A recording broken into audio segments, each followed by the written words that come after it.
സകല ലോകത്തിന്റെ രാജാവും കർത്താവുമായ നമ്മുടെ ദൈവം പാടുപെട്ടത് ആ ധന്യവും നിസ്തുല്യമായ നാമത്തിൽ എല്ലാ പ്രിയപ്പെട്ടവർക്കും എൻ്റെ സന്ധ്യാവന്ദനങ്ങളെ ഒരിക്കൽ കൂടെ ഞാൻ അറിയിക്കുന്നു.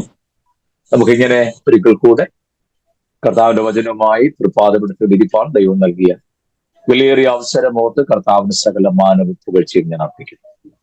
കഴിഞ്ഞ 3 ക്ലാസ്സുകൾ നാം കർത്താവിന്റെ തിരുമേശയുടെ വിവിധ വശങ്ങളെക്കുറിച്ച് അതെങ്ങനെയാണ് ചെയ്യുന്നത് എന്ന് ഞാൻ ഓർപ്പിച്ചു. തിരുമേശയുടെ ഉപദേശ വിഷയങ്ങൾ നമ്മൾ തൊട്ടില്ല, അത് നമുക്ക് പിന്നീട് മറ്റൊരു അവസരത്തിൽ ചെയ്യാം എന്ന് ഞാൻ കരുതുന്നു. ഇന്ന് നാം മുൻപ് നിർത്തിയ ക്ലാസ്സിന്റെ തുടർച്ചയായി വേഗത്തിൽ മുന്നോട്ട് നീങ്ങാം ഞാൻ കണക്കാക്കുന്നു. ലൂക്കോസിന്റെ സുവിശേഷമാണ് നമ്മൾ തുടങ്ങി വെച്ചത്.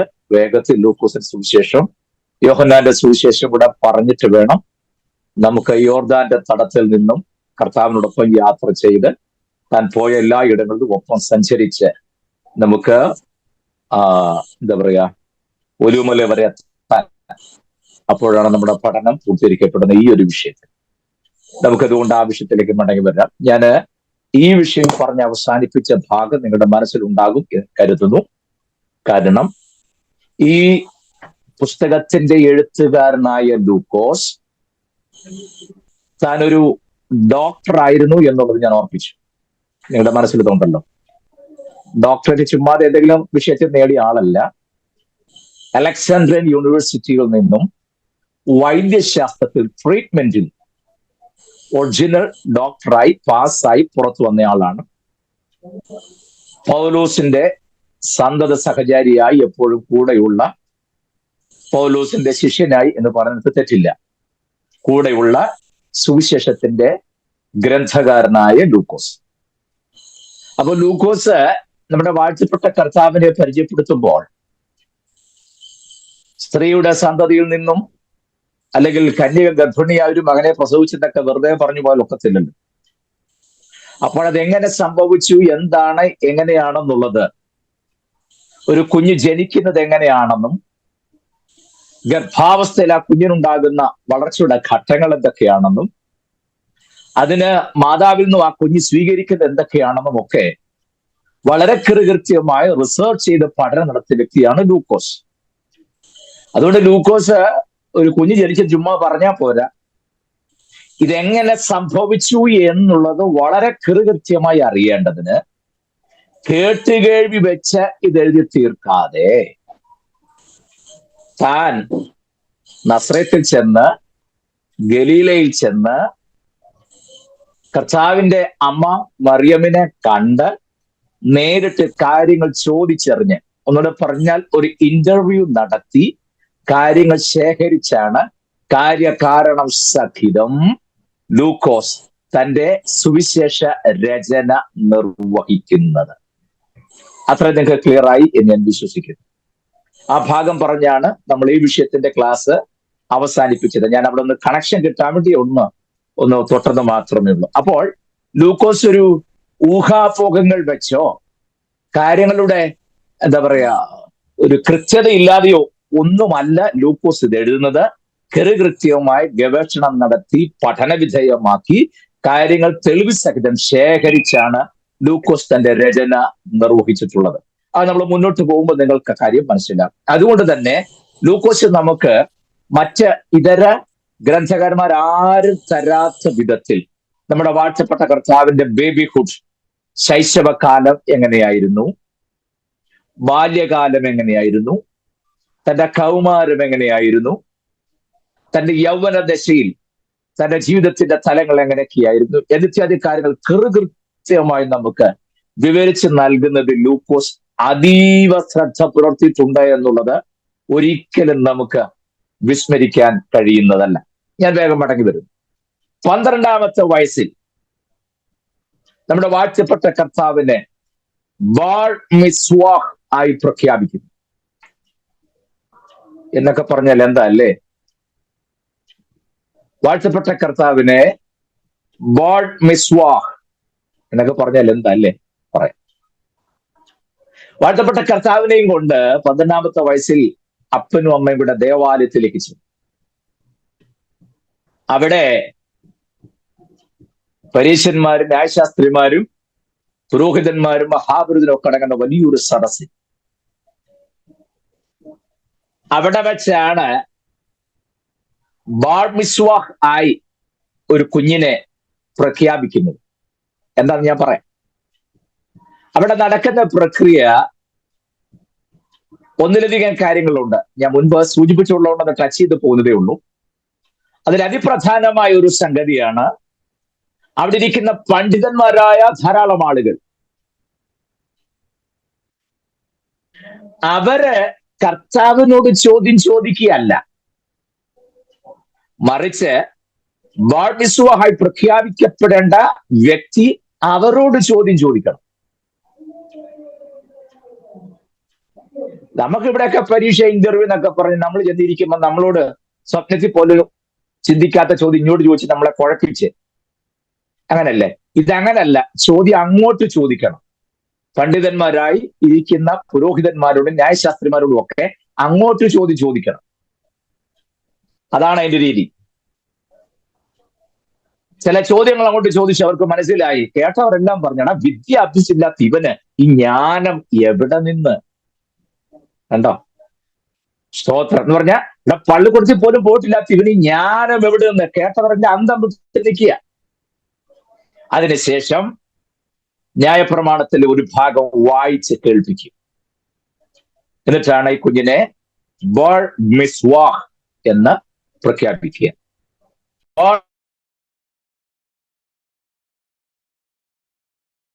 എന്നാണ്, മറക്കരുത്. ബാർ മിസ്വാഹ്, മിസ്വാഹ് എന്ന വാക്കിന്റെ അർത്ഥം ലോ, ലോ നിയമം. അപ്പോൾ അല്ലെങ്കിൽ ന്യായപ്രമാണം, അങ്ങനെ ഉൾക്കൊള്ളാം. അപ്പോൾ ബാർ മിസ്വാഹ് എന്ന് പറഞ്ഞാൽ ഇവൻ ന്യായപ്രമാണ പുത്രൻ, അല്ലെങ്കിൽ ഇനി മുതൽ നിയമം, ന്യായപ്രമാണം അനുസരിക്കുന്ന, ദൈവകൽപ്പന അനുസരിക്കുന്ന ഒരുവനായി മാറിക്കഴിഞ്ഞിരിക്കുന്നു എന്നാണ്. കൽപ്പനയുടെ പുത്രൻ, ലോയുടെ പുത്രൻ എന്നാണ്. ഞാൻ ഈ പറഞ്ഞ പദങ്ങൾ നിങ്ങൾ മറക്കരുത്. ബാർ മിസ്വാഹ് എന്ന് പറഞ്ഞാൽ, ബാർ എന്ന വാക്കിന്റെ അർത്ഥം സൺ, മിസ്വാഹ് എന്ന വാക്കിന്റെ അർത്ഥം ദ ലോ എന്നാണ്. പുസ്തകത്തിൽ പലയിടത്ത് നിങ്ങൾ ഈ പദം കണ്ടിട്ടുണ്ട്, ശ്രദ്ധിച്ചിട്ടില്ല അല്ലേ? യെസ്. തിമായിയുടെ മകനായ ബർത്തിമായി ഉണ്ടോ? തിമായി, തിമായിയുടെ മകനേ ഉള്ളൂ. ബർ യോന ശിമോനെ, കണ്ടോ? കണ്ടോ? ബർ ആ പദ സൺ ഓഫ് ബറിയോന ശിമോനെ മലയാളത്തിൽ എഴുതിയിരിക്കുന്നു. നമ്മൾ ശ്രദ്ധിക്കാതെ പോണതാ, ഒറ്റയടിക്ക് എഴുതിയേക്കല്ലേ അങ്ങനെ. ബർ ജോൺ സൈമൺ, യോഹന്നാന്റെ മകനായ ശിമോനെ. കണ്ടോ? അപ്പൊ ബർ എന്ന വാക്കിന്റെ അർത്ഥം സൺ അല്ലെങ്കിൽ സൺ ഓഫ് എന്ന അർത്ഥമാണ്, മറക്കരുത്. അപ്പോൾ ബർ മിസ്വാഹ് എന്ന് പറഞ്ഞാൽ സൺ ഓഫ് ലോ, ദൈവ കൽപ്പനയുടെ പുത്രൻ എന്ന് പറഞ്ഞാൽ ഇനി മുതൽ അവൻ എന്താണ്? കൽപ്പന അനുസരിക്കുന്നവനാണ്, കൽപ്പനയ്ക്ക് കീഴ്പ്പെട്ടവനാണ്, കൽപ്പന ഏറ്റെടുത്തവനാണ്, കൽപ്പനയ്ക്കുള്ളിൽ നിൽക്കുന്നവനാണ്, കൽപ്പന അനുസരിക്കുന്നവനാണ്, പ്രാപിക്കുന്നവനാണ് എന്നിത്യാദി അർത്ഥങ്ങളാണ് ആ പദത്തിനുള്ളത്. സ്വോത്രം. ക്ലാസ് ആണെങ്കിൽ ഞാൻ നിങ്ങളോടും ചോദിക്കട്ടെ, നമ്മളിൽ എത്ര പേർക്ക് ഈ ബാർ മിസ്വാഹ് കഴിഞ്ഞു? നീ 12ാമത്തെ വയസ്സിലില്ല, 60ാമത്തെ വയസ്സിലാണേലും മതിയായിരുന്നു. ഇതൊന്ന് ഉറപ്പിക്കാനാണെങ്കിൽ നീ പ്രായം ഏതായാലും കുഴപ്പമൊന്നുമില്ല, കൽപ്പന അനുസരിക്കുന്നെങ്കിൽ തീരുമാനിച്ചാൽ മതിയായിരുന്നു അല്ലേ? ഒരു കാര്യം ശ്രദ്ധിക്കണേ, കൽപ്പന അനുസരിക്കുന്നവരെ ചോദ്യം ചെയ്യാതെ അനുസരിക്കുമെന്നാണ് അർത്ഥം. നമ്മളൊരു കാര്യം പറയുമ്പം അതങ്ങനെ പറഞ്ഞിട്ടുണ്ടോ, അതിങ്ങനെ പറഞ്ഞിട്ടില്ലേ, അങ്ങനെ വാക്യം കാണുന്നില്ലല്ലോ. പിന്നെ പാട്ടൊക്കെ പാടും, ചോദ്യം ചെയ്യാതെ വാങ്ങിപ്പാനും ചെയ്യുവാൻ. അത് പാടുമ്പം പാടുന്നുള്ളതല്ല, അതുകൊണ്ട് കാര്യത്തിൽ എടുക്കുമ്പോൾ കാണാൻ തനി സ്വഭാവം. ഏത് കാര്യം വന്നാലും അങ്ങനല്ലേ? അങ്ങനെ പുസ്തകത്തിൽ പറഞ്ഞിട്ടുണ്ട്. എടാ, പറഞ്ഞിരിക്കുന്ന 100 കൂട്ടം കാര്യങ്ങളുണ്ട്, അത് പുള്ളിക്ക് വിഷയമല്ല. പറയാത്തത് വല്ലതും ഉണ്ടോന്ന് എന്നോട് നല്ലൊരാൾ ചോദിച്ചു, ഈ ആഭരണം എടുത്തതിനെ കുറിച്ച് എന്നോട് ചോദിച്ചത്. ഞാനതിന് വിരുദ്ധമൊന്നുമില്ല കേട്ടോ, നിങ്ങൾ പേടിക്കുകയും ചെയ്യരുത്. പക്ഷെ ഞാൻ പറയാനുള്ള കാര്യം തോന്നുന്നു പറയണല്ലോ, അതാ എന്റെ ചിന്ത. ഇവനോട് ചോദിച്ചു, ഇതൊക്കെ ഇടുന്നത് ശരിയാണോ?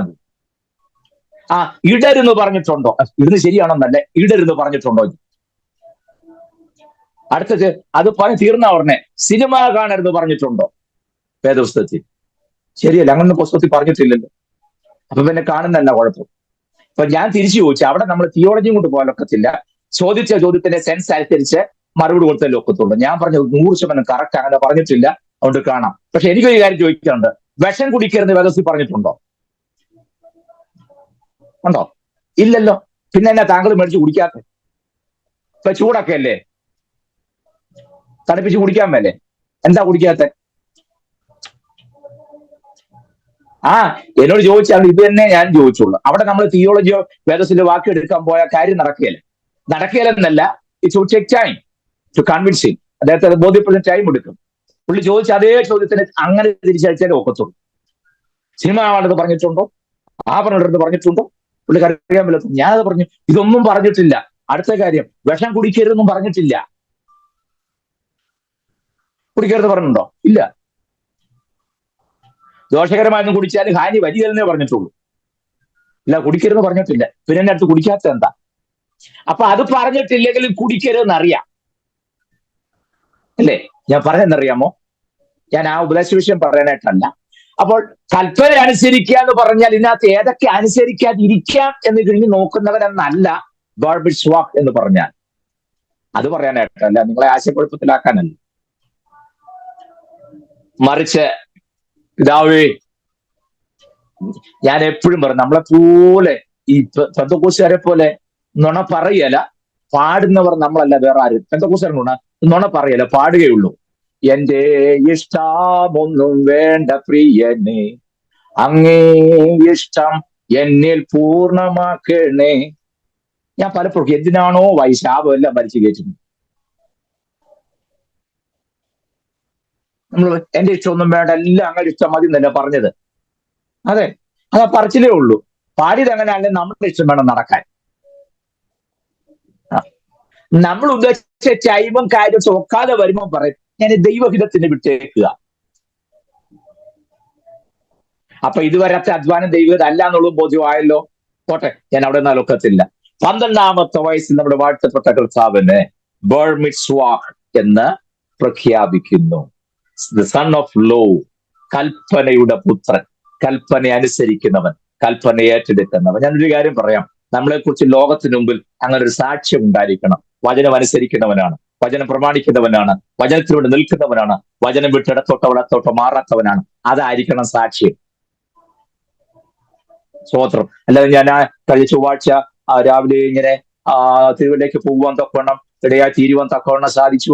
അങ്ങനെ പോകുന്നതായിരിക്കുന്ന അവസരത്തിൽ തിരുവല്ല SE ജംഗ്ഷൻ വന്നപ്പോൾ അവിടുന്ന് പത്തനംതിട്ടയ്ക്ക് ഒരു വണ്ടി പോകുന്ന കാണുവാൻ തക്കവണ്ണം ഇടയായി തീരുവാൻ തക്കവണ്ണം സാധിച്ചു. അവിടുന്ന് കുറച്ചൊരു മുന്നോട്ട് ചെന്നപ്പോൾ വീണ്ടും ആലുക്കാസ് എന്ന ഒരു വലിയ ബിൽഡിങ് കാണുവാൻ തക്കവണ്ണമായി ഇടയായി തീരുവാൻ തക്കവണ്ണം സാധിച്ചു എന്നൊന്നും പറയുന്ന നല്ല സാക്ഷ്യം. നമുക്ക് മാത്രമുള്ള ഈ അളിഞ്ഞ ഭാഷ അല്ലേ, കടന്നു വരുവാൻ തക്കവണ്ണമായി ഇടയായി തീരുവാൻ തക്കവണ്ണം സാധിച്ചു. അപ്പോട്ടെ, ഞാൻ പല പ്രാവശ്യം പറഞ്ഞിട്ടുള്ളൂ, ഞാൻ ആവർത്തിക്കുന്നില്ല. നിങ്ങൾക്കും ദേഷ്യം വരുന്നു എനിക്ക് മനസ്സിലാകും, ഞാൻ വിട്ടു.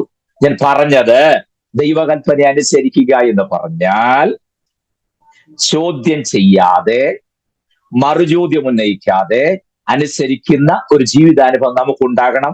അത് നമ്മെക്കുറിച്ച് മറ്റുള്ളവർ സാക്ഷ്യം പറയാൻ കാരണമായി മാറണം. നീ എന്തു പറഞ്ഞാലും ആ വചനത്തിന് വേണ്ടി നിൽക്കുന്നവനാണ്, വചനം പ്രമാണിക്കുന്നവനാണ്, വചനം അനുസരിക്കുന്നവനാണ്, വചനമാണ് അവന്റെ വിഷയമെന്ന് നമ്മളെക്കുറിച്ച് സാക്ഷ്യം പറയണം. ക്ലിയർ ആയോ ഞാൻ പറഞ്ഞ കാര്യം? സ്തോത്രം. അന്നും ഒരു വേറൊരു പ്രശ്നമുണ്ട്. ബർ മിറ്റ്സ്വാഹ് എന്ന് പ്രഖ്യാപിച്ചു കഴിഞ്ഞാൽ ഇവൻ ചെയ്യേണ്ട ഒന്നാമത്തെ കാര്യം, അതുവരെ താൻ ഉരുട്ടിക്കൊണ്ട് നടന്ന ടയറും വണ്ടിയും കളിപ്പാട്ടം ഒക്കെ ഇല്ലേ, അതെല്ലാം എടുത്ത് ദൂരെ മനസ്സിലായോ? ഇനി പിള്ളേര് കളി പറ്റുകയല്ല. അവൻ ആത്മീയ പക്വതയിലേക്ക് വരിക. സ്തോത്രം. അവൻ അതുകൊണ്ട് എന്ത് ചെയ്യണം? ബർ മിറ്റ്സ്വാഹ് ആയി കഴിഞ്ഞാൽ അതുവരെ അവന്റെ കയ്യിലുണ്ടാകുന്ന മുഴുവൻ ചോയ്സ് തൊട്ട് ദൂരക്കളെ, അല്ലെങ്കിൽ ഇളയത്തിനൊക്കെ കൊടുക്കണം. അവനിനി കളിച്ച് നടക്കാൻ പറ്റുകയല്ല. മനസ്സിലാകുന്നുണ്ടോ? 2, ഇതുവരെ അമ്മയുടെ പുറകെ നടന്നെങ്കിൽ ഇനി അത് പറ്റുകയല്ല. 12ാമത്തെ വയസ്സ് കഴിഞ്ഞാൽ അമ്മയുടെ ഡ്യൂട്ടി തീർന്നു. ഇനി ആ കുഞ്ഞിന്റെ ഉത്തരവാദിത്വം റെസ്പോൺസിബിലിറ്റി എല്ലാം അപ്പനാണ്. അപ്പൊ ഇതുവരെ അമ്മയുടെ നൈറ്റിയെ പിടിച്ചു നടന്ന സ്വഭാവം പറ്റുക. ഞാൻ ഈ പറഞ്ഞ നിങ്ങൾക്ക് മനസ്സിലാവുന്നുണ്ടോ അതോ മനസ്സിലാവുന്നില്ല എന്നങ്ങ് ഭാവിക്കുന്നതാണോ? മനസ്സിലാവുന്നുണ്ട്. ഈ ആത്മീയ പക്വത വന്നവൻ ഈ പിള്ളകളെ ആദ്യം അങ്ങ് നിർത്തണം. എന്റെ പച്ചകാലം കൊണ്ട് എനിക്ക് പബ്ലിക് പേര് കിട്ടാത്തതുകൊണ്ട് അല്ലെങ്കിൽ ഞാൻ അവിടെ കയറി വിളിച്ചു പറഞ്ഞേൻ. ഇനി ഇവിടെ ഞാൻ പറഞ്ഞില്ല ഒക്കത്തില്ല. സ്വോത്രം മനസ്സിലാക്കുന്നുണ്ടോ? ബാൾ മിറ്റ്സ്വാഹായി പ്രഖ്യാപിച്ചു കഴിഞ്ഞാൽ പിള്ളകളെല്ലാം വിടണം. ഈ കളിപ്പാട്ടം കൊണ്ടുള്ള ഓട്ടമല്ല. പ്രായം ഇത്ര ആയെങ്കിലുണ്ട് ഈ പിള്ളേരുകൾ വിട്ടിട്ടില്ല. പലർക്കും ആ ചൈൽഡിഷ് ക്യാരക്ടർ വിട്ട് കളയാൻ വലിയ പാടാ. നോക്കിതൊത്തില്ല, പറഞ്ഞതൊത്തില്ല. പിള്ളേര് പറയല്ലോ അത് എന്താ മുട്ടായിട്ട് അവൻ ആ ചെറിയ കഷ്ണം എനിക്ക് തന്നു, വലിയ കഷ്ണം അവൻ എടുത്തു. ഇതൊക്കെ എവിടുത്തെ തന്നറിയാമോ? LKG UKG പിള്ളേർ പോലും പറയാത്ത കാര്യ നമ്മൾ പറയുന്നത്. ഞാൻ യോഗ ചെന്നപ്പം പിന്നെ അവർക്ക് 2 പക്സ് കൊടുത്തല്ലോ, പിന്നെ എന്റെ പാത്തിൽ മാത്രം 1 പക്സ് വെച്ചേ. എനിക്ക് വേണ്ട, ഞാൻ കിട്ടിയാലും തിന്നുകയില്ല. ഞാൻ പറഞ്ഞു എടാ എന്നാ പറഞ്ഞ് ഞങ്ങൾ മിണ്ടാതിരുന്നു കൂടെ. നാണകെട്ട ഈ കാര്യം പറയണം. നിനക്ക് വേണ്ടല്ലോ, പിന്നെന്തിനാ ഇത് പറഞ്ഞേ? അല്ലെ, എനിക്ക് വേണ്ടിയിട്ടല്ല, ഞാൻ പറഞ്ഞതേ ഉള്ളൂ. ചായ വേണം അവിടെ ചോദിച്ചു, എന്നോട് ചോദിച്ചില്ല. ഞാൻ കുടിക്കത്തുമില്ല. ഇത് എന്നാ പിന്നെ എന്തിനാ നീ പരാതി പറയണേ? അല്ലേ? കണ്ടോ, ഒരു ദൈവത്തിൽ ആത്മീയ പക്വത വരുന്നുണ്ടെങ്കിൽ ഈ ചൈൽഡിഷ് അല്ല ക്യാരക്ടർ എല്ലാം വിടണം. പറഞ്ഞു തൊത്തില്ല, ചോദിച്ചു തൊത്തില്ല, എനിക്ക് തന്നില്ല, അവന് കൊടുത്തു, ഇവനെ കിട്ടിയുള്ളൂ, എനിക്ക് കിട്ടിയില്ല, അങ്ങോട്ട് പോയി ഇങ്ങോട്ട് മാന്തി. നമുക്ക് അങ്ങനെയാണല്ലോ നമ്മുടെ തനി സ്വഭാവം. ഞാൻ പലപ്പോഴും പറഞ്ഞൊരു കാര്യമുണ്ട്, എപ്പോഴത്തെ ഒരു വാക്യമുണ്ട്, സമ്പത്തുക്കളുടെ അപഹാരം അവർ സന്തോഷത്തോടെ സഹിച്ചെന്ന്. ഇല്ലേ? ആ സാഹചര്യം ഒത്തിരി പറഞ്ഞെങ്കിലും മനസ്സിലാവും. ഞാൻ അങ്ങോട്ടൊന്നും പോകുന്നില്ല. ആദ്യകാല വിശ്വാസിയുടെ അനുഭവം പറയാണ്. എവിടെയെങ്കിലും 2-3 ദിവസം യോഗം കഴിഞ്ഞ് തിരിച്ച് വീട്ടിൽ കയറി വരുമ്പോൾ ഉണ്ട് വീട്ടിൽ വേറെ ആൾക്കാരാണ് താമസിക്കുന്നത്. ഒന്നും ചോദിക്കാനൊക്കെ അല്ല, റോഡ്സേക്കാലും കടക്കാനേ പറ്റുള്ളൂ. കർത്താവിനെ പിൻപറ്റി നിമിത്തം അന്നത്തെ വിശ്വാസത്തിൽക്കൊണ്ടായ അനുഭവം അതാ പൗലോസ് പറഞ്ഞ സമ്പത്തുക്കളുടെ അപഹാരവും സന്തോഷത്തോടെ സഹിച്ചു. വീടും കൂടൊക്കെ മറ്റുള്ളവർ അപകരിച്ചെടുത്തു, ഒരു പരാതിയുമില്ലാതെ റോഡരികിൽ പോയി കിടക്കുകയായിരുന്നു. അങ്ങനെ ആയിരുന്നു ആദിമകാല വിശ്വാസി. വീടും സ്ഥലം കൂടെ സന്തോഷത്തോടെ വിട്ടുകൊടുത്തു. നമ്മളത് പറയും, സമ്പത്തുക്കളുടെ അപഹാരം കൊണ്ട് സന്തോഷത്തോടെ സഹിച്ചെന്ന് നമ്മളത് പറയും, സാക്ഷിക്കും നമ്മൾ പറയും. ഒരു യോഗം കഴിഞ്ഞ് ഇറങ്ങി വരുമ്പം ഒരു കാര്യം ശ്രദ്ധിച്ചിട്ടുണ്ടോ? നമ്മൾ ഇട്ടുകൊണ്ട് വന്ന ചെരുപ്പ് മാറിപ്പോയി, വേറെ ആൾ എടുത്തുകൊണ്ട് പോയെന്നിരിക്കട്ടെ, അപ്പോഴറിയാം നമ്മൾ ഹോളിനകത്തെ പ്രകടനത്തിന്റെ ഒറിജിനൽ കളർ എന്താണെന്നും. അവിടെ വെച്ച് നമ്മൾ പറഞ്ഞു സമ്പത്തുകളുടെ അപഹാരം സന്തോഷത്തോടെ സഹിച്ചെന്നാ പറഞ്ഞ്. ആ കക്ഷി വെളിയിൽ ഇറങ്ങി വന്നപ്പോ പുള്ളി ഇട്ടുകൊണ്ട് വന്ന ചെരുപ്പ്, അല്ലെങ്കിൽ ഈ അമ്മാമ ഇട്ട ചെരുപ്പ് വേറെ ആരും തിരികെ പോയപ്പെടുത്തോണ്ട് അങ്ങ് പോയി. മനഃപൂർവ്വമല്ല, ചെരുപ്പൊന്ന് മാറിപ്പോയി. അന്നേരം കാണാം, എന്നാലും അങ്ങനെയാണോ? അവനൊരു ചെരുപ്പ് കണ്ട അറിയാൻ മേലെ? അങ്ങനൊന്നും അല്ല കുഞ്ഞമ്മാമേ, കാലിൽ ഇടുമ്പോൾ തന്നെ അറിയാവുന്ന അവനൊരു ചെരുപ്പ് അത്ര കാണാൻ മേലാത്ത തന്നെ. എന്നിട്ട് എന്റെ ഇട്ടേച്ച് എന്റെ അടുത്തോണ്ട് അവരുടെ അവിടെ ഇട്ടേച്ച് ഇതെത്തുന്ന അവരുടെ കണ്ണ് കണ്ടല്ലോ. കാണാതൊക്കെയാണോ അദ്ദേഹം ചെയ്തത്? ഞാൻ പലപ്പോഴായി ശ്രദ്ധിക്കുന്നുണ്ട്, ഞാൻ പലപ്പോഴായും കണ്ടതാ. ഈ കക്ഷി അകത്ത് നിന്നുകൊണ്ട് പറഞ്ഞത് സമ്പത്തുകളുടെ അപഹാരം സന്തോഷം. നമുക്ക് ഈ വൈബ്രേഷൻ ഇല്ലെങ്കിൽ ഒക്കുകയല്ലോ, സന്തോഷത്തോടെ സഹിച്ചെന്ന്. ആ കക്ഷി ചെരുപ്പ് മാറിപ്പോയപ്പോഴായി തനിക്കുണം നമ്മൾ കാണുന്നു. ഇന്ന് വരണ്ടായിരുന്നല്ലേ? അവ സ്വോത്രം. ഇത് കേൾപ്പിക്കാൻ വേണ്ടി തന്നെ എന്ന് കൂട്ടുവരുത്തിയെ. ഞാൻ വേറെ ആരോടും പറയല്ല, നിങ്ങളോട് തന്നെ. ചില പറയും നിങ്ങളോടല്ല, ഞാൻ വേറെ വല്ലതും പറഞ്ഞോളാം, ഞാൻ അവരോട് പറഞ്ഞോളാം. എനിക്കിപ്പോ നിങ്ങളോട് പറയാനുള്ളത് ഇത് തന്നെയാണ്. കുഴപ്പമൊന്നും ഇല്ലല്ലോ. സ്തോത്രം. ആത്മിക പക്വത വന്നവൻ ഈ കുട്ടിത്തം വിടണം, ചൈൽഡിഷ് ഉള്ള കാര്യങ്ങൾ വിടണം. കളിപ്പാട്ടത്തിന്റെ പുറകെ പണ്ട് വണ്ടി ഉറ്റിക്കൊണ്ട് നടന്ന ആ ക്യാരക്ടർ സ്വഭാവം എല്ലാം വിട്ടുകളയാം. മനസ്സിലാകുന്നുണ്ടോ? പാടില്ല. 2, അമ്മയുടെ പുറകെ നടക്കുന്ന സ്വഭാവം 12 വയസ്സ് കഴിഞ്ഞാൽ വിടണം. 12ാമത്തെ വയസ്സ് വരെ, കുഞ്ഞ് ജനിച്ച 12ാമത്തെ വയസ്സ് വരെ അമ്മയ്ക്കാണ് ഉത്തരവാദിത്വം, അപ്പനല്ല. 12ാമത്തെ വയസ്സ് പൂർത്തീകരിച്ച് ബാൾ മിറ്റ്സ്വാഹ് എന്ന് പ്രഖ്യാപിച്ചു കഴിഞ്ഞാൽ പിന്നെ അപ്പനാണ് ഉത്തരവാദിത്വം, അമ്മയ്ക്കല്ല. അതുകൊണ്ട് അവര് പള്ളിയിൽ പോയപ്പോഴും ഈ കുഴഞ്ഞു പോകാൻ കാരണം അമ്മ വിചാരിച്ച അപ്പൻ്റെ കൂടെ കാണും, അപ്പൻ വിചാരിച്ച അമ്മയുടെ കൂടെ കാണും. അത് ഈ 12ാമത്തെ വയസ്സിൽ കൺഫ്യൂഷൻ ഉണ്ടാകാൻ കാര്യമില്ല. നിങ്ങൾ വെറുതെ മറിയം യോസഫിനെ ഇട്ട് വാരി അലക്കുകയും അവരെ തല്ലിക്കൊല്ലുകയൊന്നും ചെയ്യരുത്. കർത്താവിനെ പോലും മറന്നു കളഞ്ഞെന്നൊക്കെ പറഞ്ഞ് പാവം യോസഫിനെ മറിയിട്ട് കൊല്ലുന്നത് ഞാൻ കണ്ടിട്ടുണ്ട്. അതുകൊണ്ടാണ് പറഞ്ഞത്. വകുപ്പ് അറിയാതൊന്നും ദയവ് ചെയ്ത് അവരെ ആക്ഷേപിക്കൊന്നും ചെയ്യരുത്. യോസഫിന്റെ കുഴപ്പമല്ല, മറിയയുടെ കുഴപ്പമല്ല. ഇങ്ങനെ റൂള് കിടക്കുന്നതുകൊണ്ട് പരസ്പരം ഇങ്ങനെ ഒരു ചെറിയ കൺഫ്യൂഷൻ മാത്രം. അമ്മ വിചാരിച്ച അപ്പന്റെ കൂടെ കാണുന്നു, അപ്പം വിചാരിച്ചു അമ്മയുടെ കൂടെയും കാണുന്നു. അത്രേ സംഭവിച്ചുള്ളൂ. അതിന് കുഴപ്പമൊന്നുമില്ല. അത് ദൈവത്തിന്റെ പദ്ധതിയായിരുന്നല്ലോ. എന്തെങ്കിലും ഒരു കൺഫ്യൂഷൻ ഉണ്ടായാലും അതിന്റെ പിൻപിൽ ദൈവത്തിന്റെ പദ്ധതി ഉണ്ടെന്ന് ആദ്യം മനസ്സിലാക്കിയാൽ മതി. എന്നാൽ തന്നെ നമ്മൾ ജയിച്ചു. സ്തോത്രം. ഞാൻ മുന്നോട്ട് നീങ്ങുന്നു. അപ്പോൾ 12ാമത്തെ വയസ്സ് കഴിഞ്ഞാൽ അവന്റെ കുട്ടിത്തൊക്കെ വിട്ട് കളിപ്പാട്ടങ്ങളെല്ലാം മാറ്റി വെച്ച് അവൻ സീരിയസ് ആകണം. അമ്മയുടെ എന്താ പറയാ പുറകെ നൈറ്റിയെ തൂങ്ങി നടക്കുന്ന സ്വഭാവം അവസാനിപ്പിക്കണം. മൂന്നാമതൊരു കാര്യം കൂടുണ്ട്. ആ ഒരു യഹൂദനെ സംബന്ധിച്ചോളം അപ്പൻ എത്ര ഹൈലി എഡ്യൂക്കേറ്റഡ് ആണെങ്കിലും, ഏത് ഉന്നതനായിരുന്നാലും ശരി, ഒരു പ്രൊഫഷൻ പഠിച്ചിട്ടുണ്ടായിരിക്കും, ഒരു സ്കിൽ അപ്പൻ ഉണ്ടായിരിക്കും. മനസ്സിലാവുന്നുണ്ടോ? ആ അപ്പന്റെ സ്കിൽ എന്താണോ, പ്രൊഫഷൻ എന്താണോ, അത് മകനും പഠിച്ചിരിക്കണം. സ്തോത്രം. അതുകൊണ്ട് ആ 12ാമത്തെ വയസ്സ് മുതൽ അപ്പന്റെ കൂടെ ഉളിയും കൊട്ടുപൊടി എടുത്തുകൊണ്ട് യേശു ഇറങ്ങി. മനസ്സിലാവുന്നുണ്ടോ? 30ാമത്തെ വയസ്സ് വരെ അപ്പന്റെ കൂടെ. ക്ലിയർ ആവുന്നുണ്ടോ ഞാൻ പറഞ്ഞ കാര്യം? 12ാമത്തെ വയസ്സ് മുതൽ 30ാമത്തെ വയസ്സ് വരെ സ്വന്തം അപ്പനോട് കൂടെ വീടുകൾ കയറി ഇറങ്ങി ആശാരിപ്പണി ചെയ്ത് തന്റെ ഇന്റഗ്രിറ്റി തെളിയിച്ചു. അവിടെ കുറെ വിസ്തരിക്കണം, പക്ഷെ അതെന്നാൽ എനിക്ക് പോർഷൻ മുന്നോട്ട് കൊണ്ടുപോകാൻ പറ്റാതെ വരും. പബ്ലിക് മിനിസ്ട്രിക്ക് ഇറങ്ങുന്നതിന് മുന്നമേ അപ്പനോടൊപ്പം ഓരോ വീട്ടിലും പണി ചെയ്ത് ചെന്ന് കയറുന്ന വീട്ടിലൊക്കെ ഓരോരോ കാര്യങ്ങൾ ചോദിക്കുകയും പണി കാണാൻ വന്നിരിക്കുന്നവരോടൊക്കെ പതുക്കെ സംസാരിക്കും. സംസാരം കേട്ട് ഇവർ അന്തം വിട്ടു. അച്ഛന്റെ മകനല്ലേ? അതെ. സംസാരോ അതിഗംഭീരം. കേൾക്കുന്നവരൊക്കെ അത്ഭുതം കൂർന്ന വാക്കുകൾ. ഒരൊറ്റ വാക്ക് പാഴ്വാക്ക് പറയുന്നില്ല. ഉന്നം പിഴയ്ക്കാത്ത അസ്ത്രം പോലെയാണ് നസ്രായന്റെ ഓരോ വാചകങ്ങളും. വീട്ടുകാരൊക്കെ പണി ചെയ്യുമ്പോഴും സംസാരം കേൾക്കാൻ അടുത്ത് വന്നിരിക്കും. മനസ്സിലായോ? അങ്ങനെ 30ാമത്തെ വയസ്സ് വരെ ഏകദേശം ഓൾമോസ്റ്റ് എല്ലാ വീടുകളും കയറി ഇറങ്ങി താൻ ആരാണെന്നുള്ള ഇന്റഗ്രിറ്റി തെളിയിച്ചിട്ടാണ് 30ാമത്തെ വയസ്സായപ്പോൾ പരസ്യമായി രംഗത്ത് വന്നത്. അല്ലാതെ ഒരു സുപ്രഭാതത്തിൽ എന്നെ പിതാവ് വിളിച്ചതാണ് കേട്ടോ, ദൈവരാജ്യത്തിന്റെ കെട്ടുപിടിക്കായി ഞാനും ചാടി ഇറങ്ങാന്ന് പറഞ്ഞ് കർത്താവ് വന്നതല്ല. കണ്ടോ? സെക്യുലർ പ്രൊഫഷണൽസിനകത്ത് തന്റെ ഇന്റഗ്രിറ്റി തെളിയിച്ചിട്ടാണ് 30ാമത്തെ വയസ്സിൽ പബ്ലിക് മിനിസ്ട്രിക്ക് താൻ ഇറങ്ങുന്നത്. സ്തോത്രം. 30 വയസ്സായപ്പോഴല്ലേ സ്നാനമേൽക്കാനായിട്ട് വന്നു. എനിക്ക് അത്ഭുതം തോന്നിയൊരു കാര്യം ഞാൻ പറയവേ. ഈ 30ാമത്തെ വയസ്സിൽ സ്നാനപ്പെടാനായിട്ട് വന്നപ്പോൾ യോഹന്നാൻ അവിടെ സ്നാനം കഴിപ്പിച്ചുകൊണ്ടിരിക്കുക.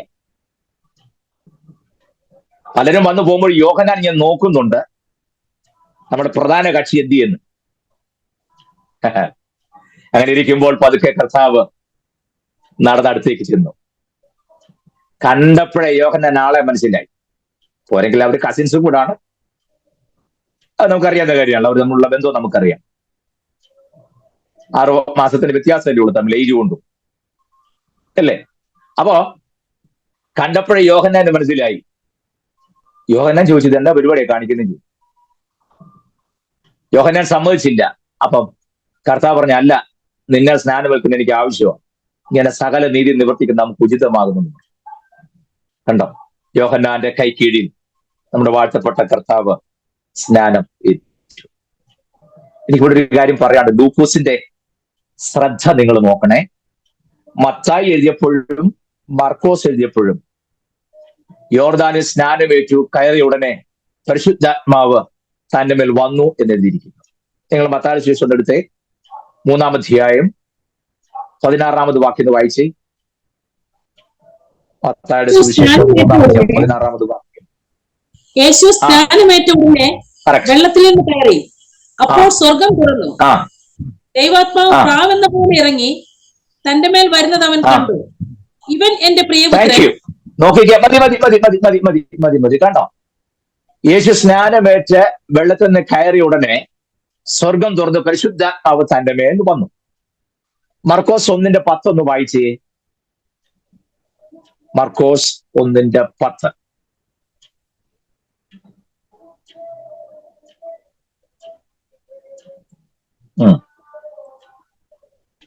മർക്കോസ് 1:10. Mark chapter 1:10. വെള്ളത്തിൽ നിന്ന് കയറിയ ഉടനെ ആകാശം പിളരുന്നതും വെള്ളത്തിൽ നിന്ന് കയറിയ ഉടനെ തന്റെ മേൽ വരുന്നതും കണ്ടു. ആത്മാവ് പ്രാവ് പോൽ മതി, തന്റെ മേൽ വരുന്നതും കണ്ടു. രണ്ടുപേരും അതെഴുതി. പക്ഷേ ഇവര് വിട്ടുപോയ ഒരു കാര്യം ലൂക്കോസ് എഴുതി ചേർത്തു. ലൂക്കോസ് 3:21 വായിച്ചേ. ജനമെല്ലാം സ്നാനമേൽക്കുകയിൽ യേശു സ്നാനമേറ്റു. പ്രാർത്ഥിക്കുമ്പോൾ സ്വർഗം തുറന്നു. പരിശുദ്ധാത്മാവ് ദേഹരൂപത്തിൽ പ്രാവ് എന്ന പോലെ അവന്റെ മേൽ ഇറങ്ങി വന്നു. ഒന്നുകൂടെ വായിച്ചേ ആദ്യം മുതൽ. കറക്റ്റാ, തെറ്റിട്ടൊന്നുമില്ല. ഒന്നുകൂടെ വായിച്ചു. 3:21. 3:21 മാത്രം. ജനമെല്ലാം സ്നാനമേൽക്കയിൽ യേശുവും സ്നാനമേറ്റു.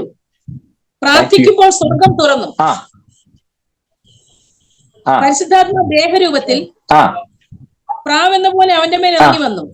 നീ എന്റെ പ്രിയപുത്രൻ. മതി മതി മതി. Thank you thank you thank you thank you thank you. മതി മതി മതി മതി. ശ്രദ്ധിക്കണേ, മത്തായി എഴുതിയപ്പോഴും മർക്കോസ് എഴുതിയപ്പോഴും സ്നാനമേറ്റ് കയറി ഉടനെ പരിശുദ്ധാത്മാവ് തന്റെ മേൽ വന്നു. അവർ രണ്ടുപേരും വിട്ടുപോയ അതിപ്രധാനമായ സംഗതി ലൂക്കോസ് നോട്ട് ചെയ്തു. സ്നാനമേറ്റ് പ്രാർത്ഥിക്കയിൽ പരിശുദ്ധാത്മാവ് തന്റെ മേൽ വന്നു. പ്രാർത്ഥിച്ച കാര്യം മത്തായി എഴുതിയില്ല, മർക്കോസും എഴുതിയില്ല, ലൂക്കോസ് മാത്രം നോട്ട് ചെയ്തു. നിങ്ങൾ വിചാരിക്കുക അതിനകത്ത് ഇത്ര വലിയ കാര്യം ഉണ്ടോന്ന്. ലൂക്കോസ് സൂചന പഠിച്ചു നോക്കണം, അപ്പോഴറിയാം പ്രാർത്ഥനയ്ക്ക് ലൂക്കോസ് വലിയ ഇമ്പോർട്ടൻസും കൊടുക്കുന്നുണ്ടോന്നോ. എന്റെ പൊന്നെ ഭയങ്കരമാകട്ടോ, നമ്മൾ ചിന്തിക്കുന്നത് അപ്പുറമാണ്. ഒരു ചെറിയ കാര്യം നമുക്ക് തോന്നും, പക്ഷേ യേശുവിനെ നേരിട്ട് കണ്ടിട്ടില്ലാത്ത,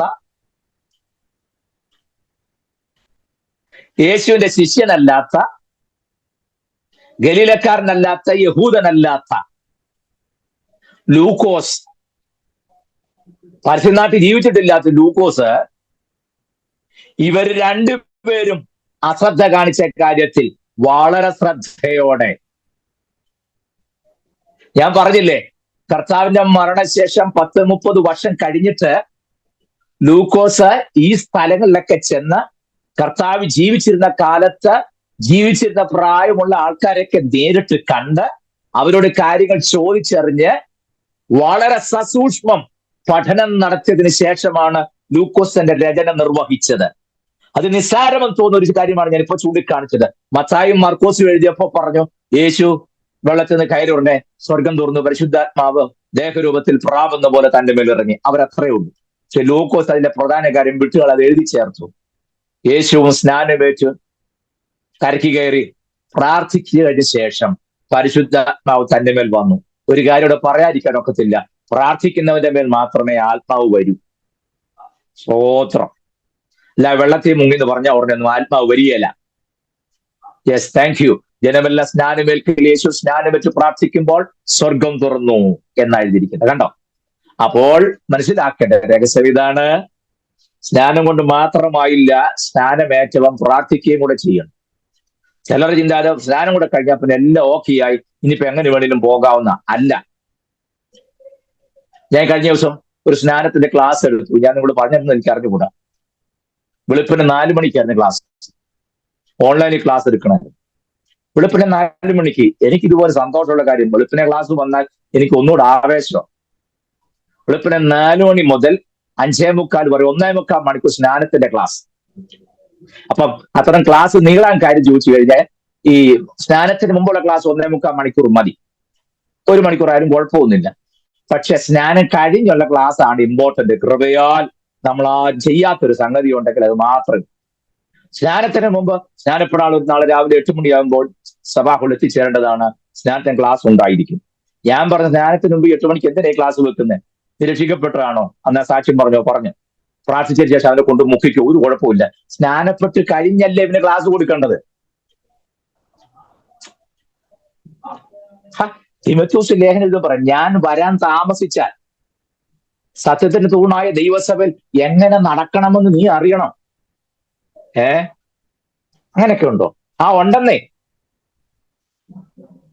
ദൈവസഭയിലെ എങ്ങനെ നടക്കണം എന്ന് നീ അറിയണം.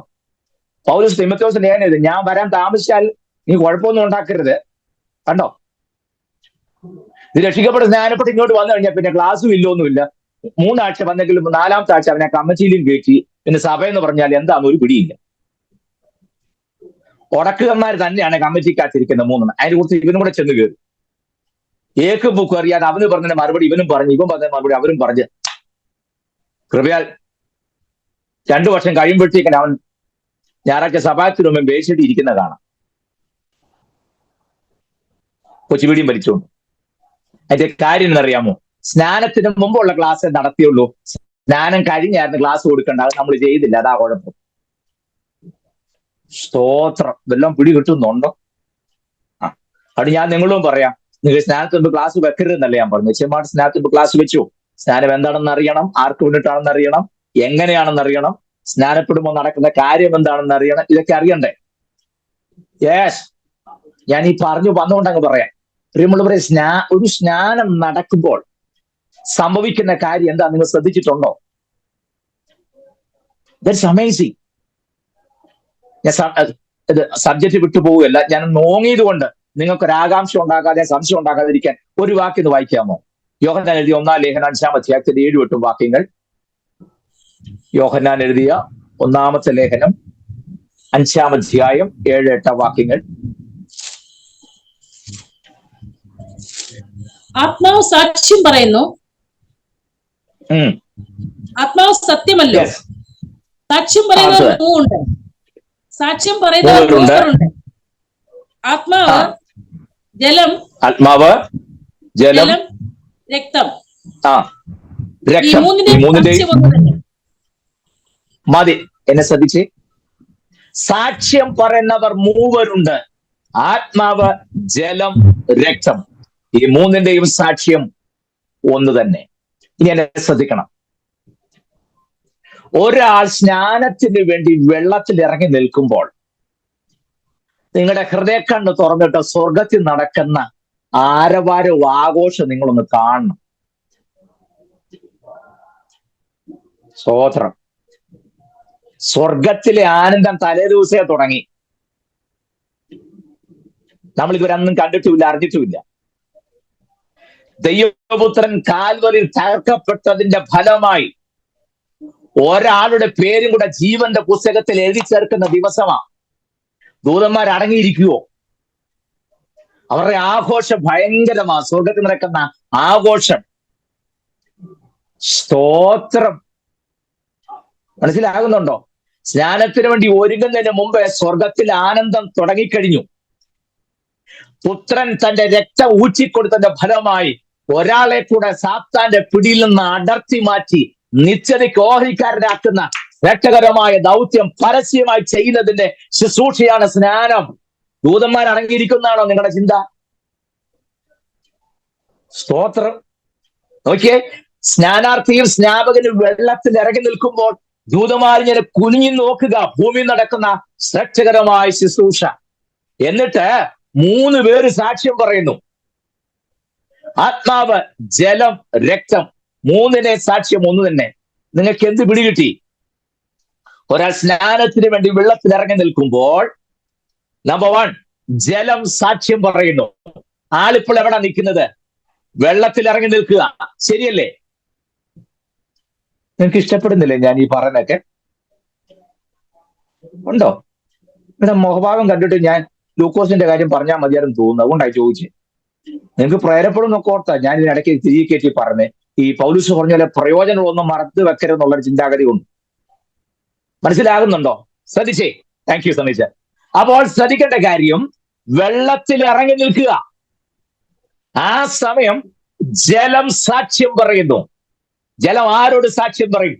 ജലം ലോകത്തോട്, പ്രകൃതിയോട്, ഈ ഭൗമമണ്ഡലത്തോട് ജലം സാക്ഷ്യം പറയും. എന്താ സാക്ഷ്യം പറഞ്ഞറിയാമോ? ലോകമേ, പ്രകൃതി ശക്തിയെ, ഈ വ്യക്തി കഴിഞ്ഞ നിമിഷം വരെ നിന്റെ പിടിയിലായിരുന്നു, നിന്റെ ഇഷ്ടപ്രകാരം സഞ്ചരിച്ചു, നീയായിരുന്നു നിയന്ത്രിച്ചത്, നിനക്ക് വേണ്ടി ഓടി അധ്വാനിച്ചു. ശരിയാ, ഈ നിമിഷം മുതൽ ലോകമേ, ലോകശക്തിയെ, പ്രകൃതിയെ, പ്രകൃതി ശക്തിയെ, നിനക്ക് ഈ വ്യക്തിയുടെ മേൽ ഇന്നു മുതൽ യാതൊരു അധികാരവുമില്ല. ഈ നിമിഷം മുതൽ ഇവന്റെ പഴയ മനുഷ്യനെ ഈ ജലക്കല്ലറയ്ക്കകത്ത് അടക്കം ചെയ്യുന്നു. ഇനി ജീവിക്കുന്ന പുതുമനുഷ്യനാണ്. അവന്റെ മേൽ നിനക്ക് യാതൊരു അവകാശമോ അധികാരവുമില്ല. സ്വർഗത്തിന്റെ ഓഹരിക്കാരനായി ഇവൻ മാറുന്നുവെന്ന് ജലം പ്രകൃതിയോടും ലോകത്തോടും സാക്ഷ്യം പറയും. ജലം പ്രകൃതിയോട് സാക്ഷ്യം പറയുമ്പോൾ രക്തം ദൈവത്തിന്റെ കോടതിയിൽ സാക്ഷ്യം പറയും.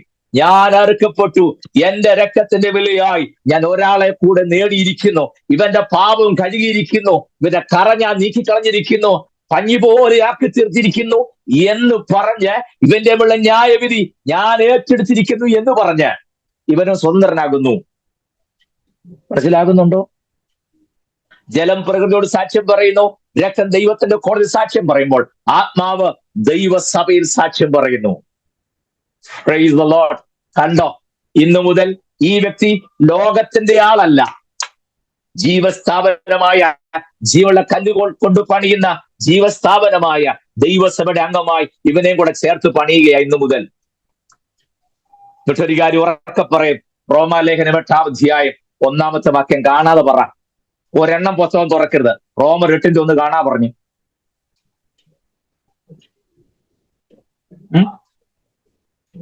റോമർ 8:1 ഉണ്ടോ അങ്ങനെ ഒരു വാക്യല്ലേ? ഇപ്പോൾ ക്രിസ്തുവേശുവിലുള്ളവർക്ക് ഇനി പറ. ആരെയും അൺമുട്ടി എന്ന് പറഞ്ഞ സനിച്ചാൻ പറയുന്നുണ്ട്, പലരും പറയുന്നുണ്ട്, ഞാൻ കേൾക്കുന്നിരുന്നേ ഉള്ളൂ. ഇപ്പോൾ ക്രിസ്തുവേശുവിലുള്ളവർക്ക് അനില സിസ്റ്റർ എന്നും അൺമ്യൂട്ട് ചെയ്ത് പറഞ്ഞേ. ആരും പറയുന്നില്ലേ? കേൾക്കാവുന്ന സന്തോഷം കൊണ്ട്. എനിക്ക് വാക്യം അറിയാൻ മേലഞ്ഞിട്ടല്ല. ഒരു ശിക്ഷാവിധിയില്ല. ഇപ്പോൾ ക്രിസ്തുവേശുള്ളവർക്ക് ശിക്ഷാവിധിയുമില്ല. ഇല്ലേ? ആ വാക്യം അറിയാൻ വയ്യാത്തവരാരെങ്കിലും ഉണ്ടോ? ഉണ്ടോ? അതുകൊണ്ട് ഇപ്പോൾ ക്രിസ്തുവേശുള്ളവർക്ക് യാതൊരു ശിക്ഷാവിധിയുമില്ല. കർത്താവിന്റെ സ്നാനമാണെങ്കിൽ നമ്മുടെ സ്നാനം കൂടെ ഇരുന്നോട്ടെ. ഞാനിതിനവിടെ നിർത്തിയെന്നറിയാമോ? എനിക്ക് അവിടെ കാര്യം പറയാനുണ്ട്, അതുകൊണ്ട് നമ്മൾ സ്ലോ ചെയ്ത്. റോമർ 8:1 പറയാം. അതുകൊണ്ട് ഇപ്പോൾ ക്രിസ്തുവേശുള്ളവർക്ക് യാതൊരു ശിക്ഷാവിധിയില്ല. എനിക്ക് ചില സമയത്ത് അങ്ങ് സങ്കടം തോന്നി ഈ വാക്ക് കാണുമ്പോൾ. ആ വാക്യത്തിന്റെ പ്രധാന ഭാഗം വിട്ടുകളഞ്ഞു. റോമർ 8:1 അങ്ങനല്ലാതെ പരിഭാഷപ്പെടുത്തേണ്ടത്. പരിഭാഷപ്പെടുത്തി അത്രയും കറക്റ്റാ, പക്ഷെ പ്രധാന പോയിന്റ് വിട്ടുപോയി. നിങ്ങൾ ആരെങ്കിലും ഇംഗ്ലീഷ് ബൈബിൾ ഉണ്ടോ?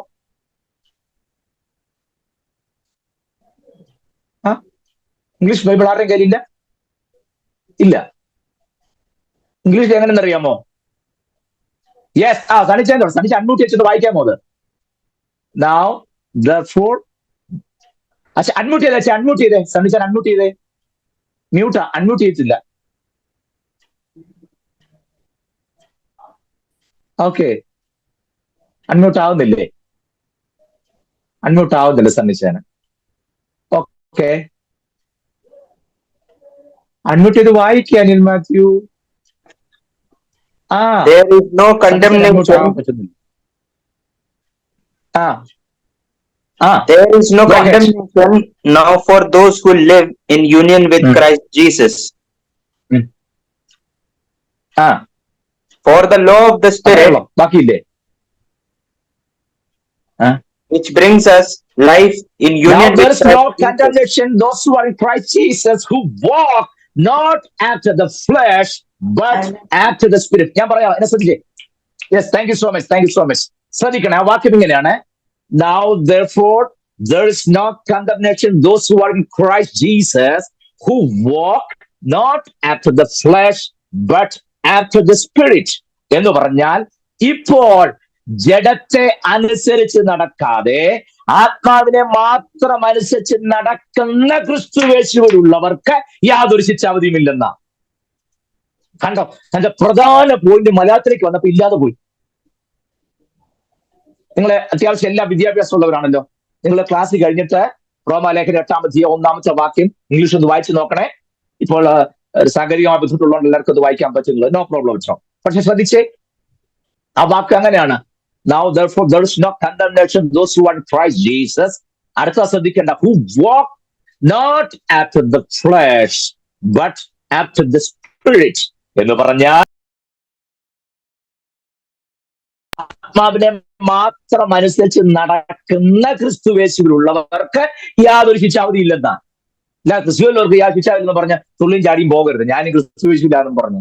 ക്രിസ്തുവേശു എന്ന് പറഞ്ഞിട്ട് കാര്യമില്ല. നീ ജഡത്തെ അനുസരിച്ച് നടക്കാതെ ആത്മാവിനെ മാത്രം അനുസരിക്കുന്നവരായിരിക്കണം. അയ്യോ, ഇങ്ങനെയൊക്കെ ഉണ്ടോ? ആ, ഉണ്ടെന്നേ. അങ്ങോട്ട് പോകണമെന്നുണ്ടെങ്കിൽ ഇവിടെ കണ്ടോ, ഞാൻ പിരിവിരെ വെക്കാനാണെങ്കിൽ ഇതൊക്കെ ധാരാളം മതി. സ്വോത്രം. ആത്മനാന്ന് ആൾക്കാർ പറയും. പക്ഷെ അതുകൊണ്ട് അങ്ങോട്ട് പോക്ക് നടക്കുകയല്ലോ.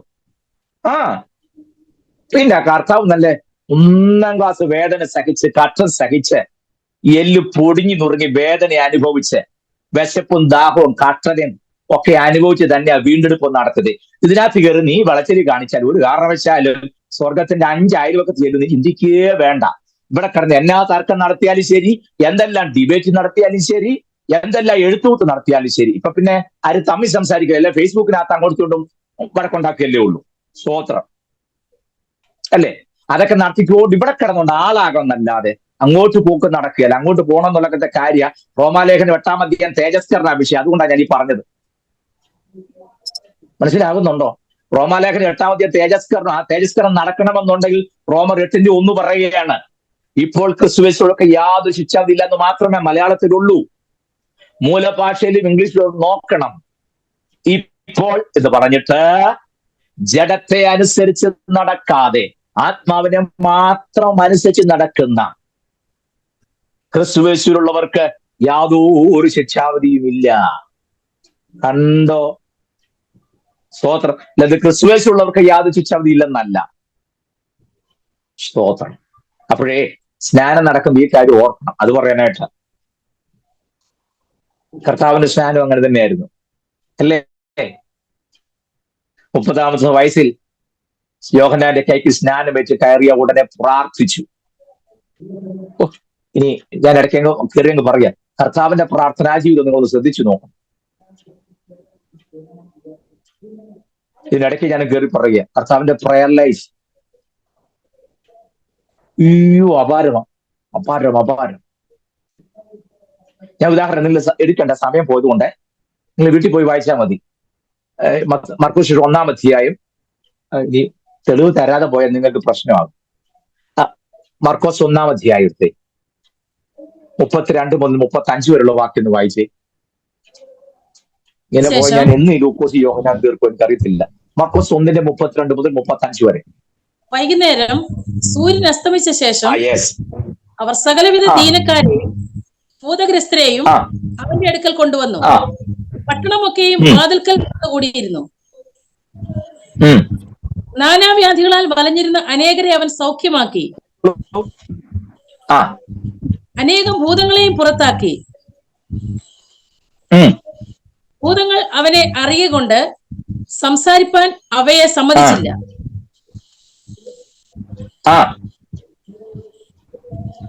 അധികാരം ഇരുട്ടോടെ അവൻ എഴുന്നേറ്റ് പുറപ്പെട്ട് ഒരു നിർജ്ജന സ്ഥലത്ത് ചെന്ന് പ്രാർത്ഥിച്ചു. മതി, ഞാൻ പറയാം, ശ്രദ്ധിക്കണേ. വായിച്ച 100% കറക്റ്റാ, ഒന്നും തെറ്റിട്ടില്ല, ശ്രദ്ധിച്ചാൽ മതി. 32-ാം വാക്യം തുടങ്ങുന്നറിയുമ്പോ വൈകുന്നേരം എന്ന് പറഞ്ഞിട്ട് എടുത്തു പറഞ്ഞു സൂര്യൻ അസ്തമിച്ച ശേഷം. അല്ല, ചുമ്മാതെ വൈകുന്നേരം പറഞ്ഞാൽ പോരാ. സൂര്യൻ അസ്തമിച്ചു എന്ന് പറഞ്ഞാൽ ഇരുട്ടി എന്നല്ലേ അതിനർത്ഥം.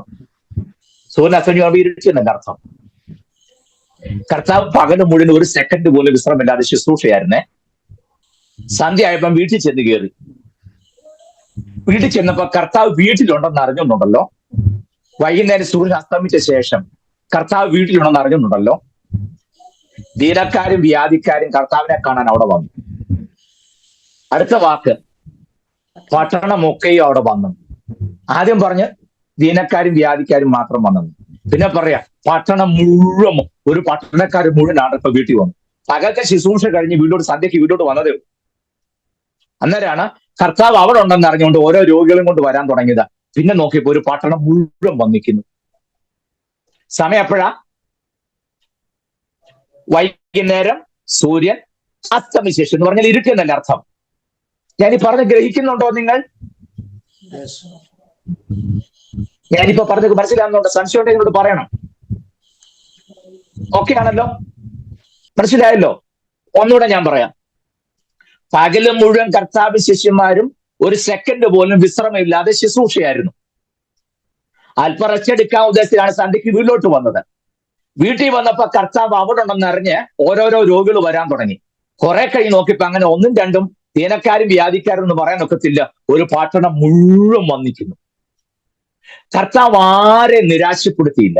എല്ലാവരും കേസ് അറ്റൻഡ് ചെയ്ത് അവരെല്ലാം പ്രശ്നം പരിഹരിച്ച് എല്ലാവരും വിട്ടപ്പോൾ ഉദ്ദേശ സമയം എന്തായി കാണും? നിങ്ങൾ ആരെങ്കിലും പറഞ്ഞാൽ മതി. ഒരു പട്ടണത്തിലുള്ള മുഴുവൻ ആൾക്കാരും വന്നിക്കുക, എല്ലാവരും പ്രശ്നം കേട്ട് പരിഹരിച്ച് അതെല്ലാം പറഞ്ഞു കഴിഞ്ഞപ്പോഴത്തേനും ഉദ്ദേശ സമയം എന്തായി കാണും? നേരം വെളുക്കാറായി. Yes, very good. വെളുപ്പാങ്കാലമായി. 35-ാമത്തെ വാക്യം, യേശു അധികാലത്തെ ഇരുട്ടോടെ എഴുന്നേറ്റ് ഒരു നിർജ്ജന സ്ഥലത്ത് എന്ന പിതാവിനോടൊപ്പം പ്രാർത്ഥന ചെലവഴിച്ചു. നിങ്ങളൊന്ന് ശ്രദ്ധിച്ചേ ആ സിറ്റുവേഷൻ. പകല് മുഴുവൻ ശുശ്രൂഷയായിരുന്നു. അല്പം പോലും റെസ്റ്റ് ഇല്ലാതെ ശുശ്രൂഷ കഴിഞ്ഞ് വീട്ടിൽ വന്നപ്പോഴാണ് ഓരോരുത്തരായിട്ട് വരാൻ തുടങ്ങി. അവസാനം ഒരു പട്ടണം മുഴുവൻ വന്നു. അവരെല്ലാം കേസ് അറ്റൻഡ് ചെയ്ത് അവരെ പറഞ്ഞു വിട്ടപ്പോൾ ഏകദേശം നേരം വെളുക്കാറായി. നമ്മളാണ് എന്ത് ചെയ്തതെന്ന്? പകലത്തെ ശുശ്രൂഷയും രാത്രിയിലെ ശുശ്രൂഷയും കഴിഞ്ഞപ്പോൾ നമ്മളാണ് എന്ത് ചെയ്യും? ഞാനാണെങ്കിൽ മൊബൈലും അങ്ങോട്ട് ഓഫ് ചെയ്തിട്ട് വൈഫിനോട് പറയും, ആരെങ്കിലും വിളിച്ചാൽ എന്നെ ശല്യപ്പെടുത്തിയേക്കരുത്, വൈകിട്ട് ദേവദാസനെ വിളിച്ചോളം മറുപടി പറഞ്ഞേക്കണം. കയറി കണ്ടോ ഉറക്കം ഉറങ്ങിയാൽ ഉച്ചയ്ക്ക് 3 മണി കഴിഞ്ഞാൽ ഞാനാണ് എഴുന്നേൽക്കുന്നത്. അതറിയാവുന്നതാണല്ലോ എന്നെ ഇത് ഏൽപ്പിക്കാത്തത്. സ്തോത്രം. പക്ഷെ കർത്താവ് വെളുപ്പാങ്കാലം ആയപ്പോഴത്തേക്കും എല്ലാവരും പറഞ്ഞു വിട്ടു. അടുത്ത വാക്യം 35, യേശു അധികാലത്ത് എഴുന്നേറ്റ് ഒരു നിർജ്ജന സ്ഥലത്ത് എന്ന് പിതാവിനോട് പ്രാർത്ഥിക്കുക. നിങ്ങൾക്ക് വല്ലതും മനസ്സിലായി? ഞാൻ ചോദിക്കട്ടെ, കർത്താവിനെ സംബന്ധിച്ചോളം പകലത്തെ യോഗത്തെക്കാളും രാത്രി നടന്ന ഹീലിംഗ് മിഷനേക്കാളും കർത്താവിന് അത്യാവശ്യം നിർജ്ജന സ്ഥലം എന്ന് പറഞ്ഞാൽ ഒറ്റ മനുഷ്യമില്ലാത്ത സ്ഥലത്തല്ലേ നിർജ്ജന സ്ഥലം അല്ലേ? നമ്മൾ വെളുപ്പായിട്ട് പ്രാർത്ഥിക്കുക, ആരെങ്കിലുമൊക്കെ ചുറ്റുപാട് കേൾക്കുന്നുണ്ട്, നമ്മൾ പ്രാർത്ഥനക്കാരനെ കേൾപ്പിക്കാൻ വേണ്ടി. പിന്നെ നമ്മൾ ആത്മീയനത് കാണിക്കണ്ടേ? കർത്താവ് പ്രാർത്ഥിച്ച് എവിടെ നിന്നറിയോ? നിർജ്ജന സ്ഥലത്ത്, ഒറ്റ മനുഷ്യനില്ലാത്ത സ്ഥലം, അതാണ് നിർജ്ജന സ്ഥലം എന്ന് പറഞ്ഞ ഒരു ശല്യം ഇല്ലാത്ത അവിടെ ചെന്നേച്ച് പിതാവിനോട് പ്രാർത്ഥിക്കുക ഈ വെളുപ്പാങ്കാലത്ത്. എന്റെ ചോദ്യം, പകല് മുഴുവൻ ശുശ്രൂഷയല്ലായിരുന്നോ? അതെ. വൈകിട്ടും ശുശ്രൂഷയായിരുന്നു. ക്ഷീണം ഉണ്ടാകാതിരിക്കോ? മനുഷ്യനല്ലേ. ഇതെല്ലാം കഴിഞ്ഞേച്ച് അല്പം നേരം നടുവ് നിൽക്കോ വിശ്രമിക്കുക ചെയ്യുകയാണോ? അത് രണ്ടും ചെയ്യാതെ കണ്ട് വീണ്ടും ഈ നിർജ്ജന സ്ഥലത്ത് പോയി പ്രാർത്ഥിക്കേണ്ട കാര്യം എന്താ? ആരാ പ്രാർത്ഥിക്കുന്ന ആളെ നോക്കിക്കേ. നമ്മുടെ വാഴ്ത്തപ്പെട്ട കർത്താവ്. ചോദിച്ചാൽ ഉത്തരം തരേണ്ട കക്ഷിയായി മുട്ടുമടക്കെന്ന് വിചാരിക്കണം. ആണല്ലോ. കർത്താവ് എന്താ ഇങ്ങനെ അല്പം പോലും വിശ്രമിക്കാതെ പോയി പ്രാർത്ഥിക്കാൻ കാരണം? കൊച്ചിന്റെ കല്യാണം വാക്ക് പറഞ്ഞേക്കുക, 30-ാം തീയതി കാശ് വേണം, അതുകൊണ്ടാണോ പ്രാർത്ഥിക്കുന്നത്? കർത്താവ് ഇങ്ങനെ അല്പം പോലും വിശ്രമിക്കാതെ പോയി പ്രാർത്ഥിക്കാൻ കാരണമേ 30-ാം തീയതി ആപത്തേനെ കൊടുക്കാന്ന് പറഞ്ഞ പണം കൊടുക്കാനായിട്ട് കാശ് ഉണ്ടാകണം, അതിനുവേണ്ടി പ്രാർത്ഥിക്കുകയാണോ? അല്ല. വീടിന്റെ പണി തുടങ്ങിയിട്ട് തറ കെട്ടി തീർന്നുള്ളൂ, മേലോട്ട് പണിയാൻ ബെൽറ്റ് വാർക്കാൻ ഒത്തിട്ടില്ല, എത്രയും വേഗം വീടിന്റെ പണി നടക്കണം, അതിനുവേണ്ടി പ്രാർത്ഥിക്കുകയാണോ? ആണോ? അല്ല. കൊച്ചിന് അഡ്മിഷൻ മണിപ്പാലി കിട്ടാൻ വേണ്ടി പ്രാർത്ഥിക്കുകയാണോ? അല്ല. മൂത്ത മോന്റെ കാനഡയിലുള്ള വിസ വരാൻ വേണ്ടി പ്രാർത്ഥിക്കുകയാണോ? ആണോ? അല്ല. അല്ല. ജോലിക്ക് ഈ വരും ദിവസങ്ങളിൽ മാർച്ച് മാസം കഴിഞ്ഞ് ഏപ്രിൽ മാസത്തിൽ കയറുമ്പോഴത്തേക്കിന് ഒരു പ്രൊമോഷൻ, കഴിഞ്ഞ ആഴ്ചയിലും ദൈവത്തിന്റെ ആലോചന ഉണ്ടായിരുന്നു, ഞാൻ നിന്റെ സ്ഥിതിക്ക് വ്യത്യാസം വരുത്തി നിന്നെ ഉന്നതമായ പടിയിലേക്ക് നയിക്കാൻ പോവാണ്, ഒരു ആലോചന കിടപ്പുണ്ട്. അപ്പൊ ഒരു പ്രൊമോഷന് വേണ്ടി പ്രാർത്ഥിക്കുകയാണോ? ആണോ കർത്താവ്? കർത്താവ് പ്രൊമോഷന് വേണ്ടി പ്രാർത്ഥിക്കുന്നില്ല, കൊച്ചിന്റെ വിസ വരാൻ വേണ്ടി പ്രാർത്ഥിക്കുന്നില്ല, വീടിന്റെ പണി തീരാൻ വേണ്ടി പ്രാർത്ഥിക്കുന്നില്ല. ഉണ്ടോ? സ്ത്രീധനത്തിന്റെ വാക്ക് പറഞ്ഞ് പൈസ കൊടുക്കാണ്ട് വഴി തുറക്കണമെന്ന് ഇതുവല്ലാണ് കർത്താവ് പ്രാർത്ഥിക്കുന്നത്. ഇതെല്ലാം ഉള്ള നമ്മൾ പ്രാർത്ഥിക്കുന്നില്ലല്ലോ. നമ്മളെല്ലാം കൂടെ കർത്താവെ നീ എല്ലാം അറിയുന്നല്ലോ, ഞാൻ സകലവും ഏൽപ്പിച്ചിരിക്കുന്നു, യേശു നാമത്തിൽ ആമേൻ. കണ്ണും തുറന്നു അന്നേരം കിടക്കുകയും ചെയ്യും. അതല്ല നമ്മുടെ പ്രാർത്ഥന. ഈ പറയുന്ന ഒരാഹാരം ഇല്ലാതിരുന്നിട്ടും, ഈ പറയപ്പെട്ട ഒരാവശ്യവും ഇല്ലാതിരുന്നിട്ടും, പകൽ സമയം മുഴുവൻ ചെയ്ത ശുശ്രൂഷയേക്കാൾ, രാത്രി ചെയ്ത വീര്യപ്രവൃത്തിയേക്കാൾ കർത്താവിന് ഇമ്പോർട്ടൻസ് വേറിട്ടിരുന്ന് പിതാവായ ദൈവത്തോട് സംസാരിക്കുന്നതാണ്, പ്രാർത്ഥിക്കുന്നതാണ് ഏറ്റവും ഇഷ്ടമെന്ന് വാഴ്ത്തപ്പെട്ട കർത്താവിന് അതാണ് ഇമ്പോർട്ടൻസ് എങ്കിൽ, how much more we have to do that. എത്ര അധികമായി നാം അത് ചെയ്യണം. നമ്മുടെ പ്രാർത്ഥനയോ? സ്തോത്രം. പറ, നമ്മൾ അത്ര അധികമായിട്ട് പ്രാർത്ഥിക്കണം അങ്ങനെയാണെങ്കിൽ? വാഴ്ത്തപ്പെട്ട കർത്താവിന് പോലും പ്രാർത്ഥന അത്ര ഇമ്പോർട്ടന്റ് ആയിരുന്നെങ്കിൽ നമ്മുടെ കാര്യമോ? നമ്മൾ എത്രത്തോളം പ്രാർത്ഥന ഏകാഗ്രതയോടെ ചെയ്യണം. ചില കണ്ടില്ല, ഇങ്ങനെയുള്ള പ്രസംഗമൊക്കെ കേൾക്കുമ്പോണ്ടല്ലോ പെട്ടെന്ന് ഒരു തീരുമാനം എടുക്കും, നാളെ മുതൽ കുറഞ്ഞ 1 മണിക്കൂറെങ്കിലും ഞാൻ ദേശത്തിന് വേണ്ടി പ്രാർത്ഥിക്കും, സഭയ്ക്ക് വേണ്ടി പ്രാർത്ഥിക്കും, ആത്മാക്കളുടെ വിടുതലിന് വേണ്ടി പ്രാർത്ഥിക്കും. ഭയങ്കര തീരുമാനം എടുക്കും. ചില ചെയ്യുന്ന കാര്യം ഞാൻ പറഞ്ഞു. ഞാൻ കഴിഞ്ഞ ദിവസം ഞങ്ങളുടെ സഭയിൽ ഈ കാര്യം പറഞ്ഞായിരുന്നു. സഭാവിശ്വാസിക്ക് ഓർമ്മ വരുന്നുണ്ട് എന്റെ ചിന്ത. പെട്ടെന്ന് തീരുമാനമൊക്കെ എടുക്കും, ഞാൻ 1 മണിക്കൂർ പ്രാർത്ഥിക്കും, എന്നിട്ട് നേരം വിളിച്ച് രാവിലെ എഴുന്നേറ്റ് അടുക്കളയിൽ പണിയെല്ലാം ഒതുക്കി പിള്ളേരെ സ്കൂളിലും വിട്ട് അച്ഛനെ ജോലിക്കും വിട്ട് നേരത്തെ തുണിയെല്ലാം കഴുകി അയലും എല്ലാം കൊണ്ടിട്ട് കുളിച്ച് 1 മണിക്കൂർ പ്രാർത്ഥിക്കാൻ വേണ്ടി വീട്ടോട് കയറിയിരിക്കുക അല്ലെ. പണിയെല്ലാം ഒതുക്കി എല്ലാ കാര്യം ക്ലിയർ ആക്കിയതിനു ശേഷം 100 മണിക്കൂർ പ്രാർത്ഥിക്കാൻ വേണ്ടി പോവുക. മുറിക്കകത്ത് കയറി കട്ടിന്റെ സൈഡിലോട്ട് പായ ഇട്ടിരുന്ന അങ്ങ് പ്രാർത്ഥനയാണ്. പ്രാർത്ഥിച്ച് 1 മണിക്കൂർ പ്രാർത്ഥിക്കാനുള്ള തീരുമാനമാണ്. പ്രാർത്ഥിച്ച് കുറെ കഴിയുമ്പോൾ 1 മണിക്കൂർ ആയോ എന്നറിയാൻ ഒരു കണ്ണിന്റെ പകുതി തുറന്ന് ക്ലോക്കെ നോക്കും. അന്നേരം 10 മിനിറ്റേ ആയിട്ടുള്ളൂ. 1 മണിക്കൂർ പ്രാർത്ഥിക്കാനിരുന്നാണേ. 1 മണിക്കൂർ ആയോ എന്ന് അറിയാൻ വേണ്ടിട്ടാ പ്രാർത്ഥിച്ച് വിഷയങ്ങളെല്ലാം വെച്ച് ജാഗരിച്ച് പ്രാർത്ഥിച്ചു 1 മണിക്കൂർ ആയോ എന്ന് അറിയാൻ വേണ്ടിയാ ഈ ഒരു കണ്ണിന്റെ പകുതി തുറന്ന ക്ലോക്കെ നോക്കിയപ്പം 10 മിനിറ്റേ ആയിട്ടുള്ളൂ. ഉടനെ ആ മുട്ട ഇരുന്ന ആളുണ്ടല്ലോ ചരിഞ്ഞൊന്നിരിക്കും അല്ലെ. അതുവരെ മുട്ട ഇരുന്ന ആത്മാവി പ്രാർത്ഥിച്ച കക്ഷി ചരിഞ്ഞൊന്നിരിക്കും അല്ലെ. പിന്നെ കർത്താവേ ഇങ്ങനെ ആടി ഒരു ഇരിപ്പുണ്ട്. കാരണം ഐറ്റം തീർന്ന അതാണേ. ഇനി ഇതെന്താ പറഞ്ഞ ഒപ്പിക്കേണ്ടെന്ന് അറിയത്തില്ല. 1 മണിക്കൂർ പ്രാർത്ഥിക്കാൻ അങ്ങ് ഏക്കേ ചെയ്തു. ഇങ്ങനെ ഇരുന്ന് ആടി ഹല്ലേലൂയാന്ന് പറഞ്ഞിരുന്നേച്ച് ചരിഞ്ഞിരുന്ന ആള് പിന്നെ കാല് നീട്ടി ഒന്നിരിക്കും കട്ടിലെ ചാരി. എന്റെ പൊന്നോ, പിന്നെ 1 മണിക്കൂർ തികയ്ക്കാൻ വരുന്ന വിഷമവും പ്രയാസവും. ശരിയല്ലേ? ഞാൻ പറ ശരിയല്ലേ? ആ സ്ഥാനത്തുണ്ടല്ലോ ഇതൊന്നെടുത്തേ. പറഞ്ഞാൽ ഇത് പഴുത്ത്, ഫോൺ പഴുത്ത് 100% ബാക്കി ഉണ്ടായിരുന്ന് 3 പ്രാവശ്യം പീക്കെന്ന് അടിച്ചു. കാരണം 10% അതിന് 5% തീരാൻ പോകും. എന്നാലും ഇവിടെ എല്ലാം ചുമന്ന് ഇത് പഴുത്തിട്ട് നിർത്തുകയല്ല. എന്നാലും പറഞ്ഞാട്ടെ. പിന്നെ അയ്യോ അതേന്നെ എന്റെ അടി, ഞാൻ എന്നാ പറയാ, എനിക്ക് പിന്നെ ഓർക്കുമ്പോ സഹിക്കുന്നില്ല. കോൾ നിൽക്കുമ്പോൾ നോക്കി 1 മണിക്കൂർ 40 മിനിറ്റ്. ഓക്കെ, എന്നാലേ ഞാൻ പിന്നെ വിളിക്കാം കേട്ടോ. കുറെ കൂടെ പറയണം, ഞാൻ ഉച്ച കഴിഞ്ഞ് ഇത് ചാർജ് ചെയ്തിട്ട് ഞാൻ പിന്നെ വിളിച്ചോളാം കേട്ടോ. വിളിക്കും. പ്രാർത്ഥിക്കുമ്പോഴോ 10 മിനിറ്റ് കഴിഞ്ഞ് ഞെളിവിരി കൊള്ളുക. ആ കക്ഷിയാ പറഞ്ഞ ജീവിതത്തിൽ വലിയ വിടുതലും വിഷാദത്തിലേക്ക് ദൈവം നിന്നെ കൊണ്ടുവരുന്നു. നീ അറിയാത്ത ചില നന്മ ആർക്കൊരുക്കി വെച്ചിരിക്കുന്നു. ഈ വേറെ പണി നോക്ക്. സ്വോത്രം. ആരെയായി കളിപ്പിക്കുന്നേ? ആരുടെ മുമ്പിലേക്ക് ഡ്രാമ കളിക്കുന്നത്? പ്രാണം തന്നവനോട്, ചങ്കു പറിച്ച് ചോര തന്ന് വീണ്ടെടുത്ത കർത്താവിനോട് ഹൃദയം തുറന്ന് 1 മണിക്കൂർ 1/2 മണിക്കൂർ ഏകാഗ്രതയോടെ സംസാരിക്കാൻ കഴിയാത്ത നിനക്ക് വേണ്ടിയിട്ടാണോ ചന്ദ്രൻ ഏതാണ്ട് വലുത് ഒരുക്കാൻ പോവെന്ന് പറഞ്ഞ് എന്തോന്നൊരുക്കി? എന്റെ തിയറിയായിട്ട് ആരും യോജിക്കില്ലെന്ന് എനിക്കറിയാം. ഏതായാലും സമയം ചോദിച്ചിട്ട് കർത്താവിനെ കുളത്തിൽ നമുക്ക് കയറ്റി വെച്ച് നമുക്ക് അവസാനിപ്പിക്കാം. കാരണം സ്നാനത്തിനോട് കുളത്തിൽ നിന്നപ്പോഴേ ഞാൻ ഇത്തരം കാര്യം പറഞ്ഞത്. അവിടെ നിന്ന് വല്ല ജലദോഷം ഉണ്ടായെങ്കിലോ. ഞാൻ ഒരു കാര്യം ചോദിക്കട്ടെ, കാൽവരി ക്രൂശി കർത്താവ് നമുക്ക് വേണ്ടി പിടഞ്ഞു മരിച്ചപ്പോൾ മൂന്നാണിമേൽ തൂങ്ങി മരണം ആസ്വദിച്ച് തിരുവട്ട് നമ്മൾ കാണുന്നു. എന്റെ ചോദ്യം, ക്രൂശി നമുക്ക് വേണ്ടി കർത്താവ് തന്നത് സ്വന്തം ജീവൻ, സ്വന്തം പ്രാണൻ, അതല്ലേ കർത്താവ് നമുക്ക് വേണ്ടി തന്നത്? ആണോ അല്ലയോ? അൺമ്യൂട്ട് ചെയ്ത് ആരെങ്കിലും പറയണം. സ്വോത്രം പറയാനല്ല ഞാൻ പറഞ്ഞു. കർത്താവ് ക്രൂശിൽ നമുക്ക് വേണ്ടി തന്ന സ്വന്തം ജീവനും പ്രാണനും ആണോ അല്ലയോ? സ്വന്തം ജീവൻ, സ്വന്തം പ്രാണനല്ലേ കർത്താവ് നമുക്ക് വേണ്ടി തന്നത്? യെസ്, ആണല്ലോ. കർത്താവ് നമുക്ക് വേണ്ടി സ്വന്തം ജീവൻ, സ്വന്തം പ്രാണൻ വരെ തന്നേച്ചിരിക്കുക ആണല്ലോ. എന്റെ ചോദ്യം, ഇനി എന്താ കർത്താവ് തരണ്ടേ? ഒന്നും തരാനില്ല, എല്ലാം തന്നു കഴിഞ്ഞു.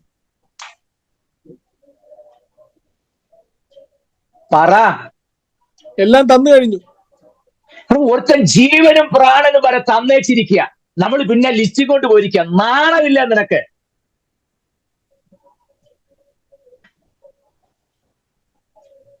സ്തോത്രം. പ്രാണം വരെ തന്നേച്ചിരിക്കുന്നതിന് മുമ്പ് ലിസ്റ്റുമായിട്ട് പോയിരിക്കുക. 23-ാം തീയതിക്ക് മുമ്പായി നീ ഈ വിഷയത്തിൽ ഇടപെടണമെന്ന്. എന്തോന്ന് ഇടപെടാൻ?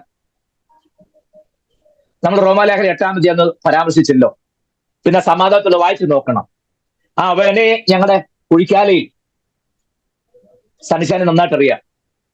ഞങ്ങളുടെ തൊട്ട അയൽവക്കത്ത് ശ്രേഷ്ഠനായ ഒരു ദൈവദാസൻ താമസിച്ചിരുന്നു.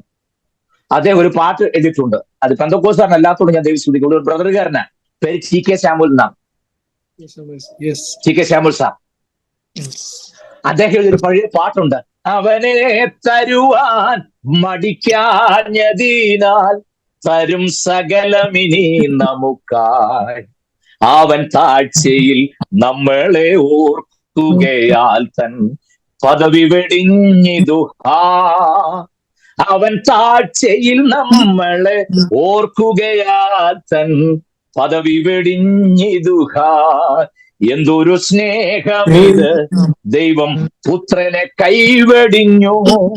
അവനെ തരുവാൻ മടിക്കാഞ്ഞതിനാൽ തരും സകലമിതി നമുക്കായി, അവൻ താഴ്ചയിൽ നമ്മളെ ഓർക്കുകയാൽ തൻ പദവി വെടിഞ്ഞിതു. അവൻ താഴ്ചയിൽ നമ്മളെ ഓർക്കുകയാൽ തൻ പദവി വെടിഞ്ഞിതു. കണ്ടോ? സ്വന്തം പുത്രനെ നമുക്കൂടി തന്നതിനേക്കാൾ വലുതാണോ മറ്റു വലുതും? ആരുമായിട്ടാ ഗുസ്തിക്കിരിക്കുന്നത്? ആരോടാ തരണേ തരണം നീ മല്ലു പിടിക്കുന്നത്? സ്തോത്രം. നമ്മൾ മല്ലു പിടിച്ചിട്ടായി കിട്ടിയെന്നാണോ നിങ്ങളുടെ ചിന്ത? സമയം പോകുന്നു. നോ, കർത്താവെല്ലാം തക്ക സമയത്ത് നമുക്ക് കൊണ്ട് തരുന്നത് നമ്മൾ അത് പ്രാപിക്കാൻ, അനുഭവിക്കാനുള്ള പക്വതയും പാകതയും ചൈവമാണെന്ന് അറിയുമ്പോൾ കർത്താവെല്ലാം നമുക്ക് തരും. അതൊന്നും അനങ്ങിയല്ല. മനസ്സിലാകുന്നുള്ള ഞാൻ പറഞ്ഞത്? അത് മതിൽ പിടിച്ചതിന്റെ മല്ലു പിടിച്ചതിന്റെ ഗുണം കൊണ്ടൊന്നുമല്ല. അതിനർത്ഥം പ്രാർത്ഥിക്കരുതെന്നല്ല. നിങ്ങൾ പ്രാർത്ഥിക്കണം. ഇന്ന് വരെ നിങ്ങൾ പ്രാർത്ഥിച്ചോ? അടുത്ത 23-ാം തീയതിക്ക് മുമ്പായി എനിക്ക് നഷ്ടപ്പെട്ടു പോയ ദൈവകൃപ എനിക്ക് മടക്കി തരണം. പ്രാർത്ഥിച്ചായിരുന്നോ? പേപ്പറിനകത്ത് കുറെ ലിസ്റ്റ് എഴുതി വെച്ചല്ലോ, ചെയ്തു തരണം എന്നുള്ളത്. അങ്ങനെ തന്നെ എഴുതി വെച്ച് പ്രാർത്ഥിച്ചു. ആരും മായ്ച്ചു കളയരുത്, പേപ്പർ കീറിക്കളയണ്ട. പക്ഷെ എഴുതി ചേർത്തേ. ഞാൻ രക്ഷിക്കപ്പെട്ട ദൈവത്തിൽ വന്നപ്പോൾ എനിക്കുണ്ടായിരുന്ന ദൈവകൃപ കർത്താവെ മടക്കി തരണം. എഴുത്.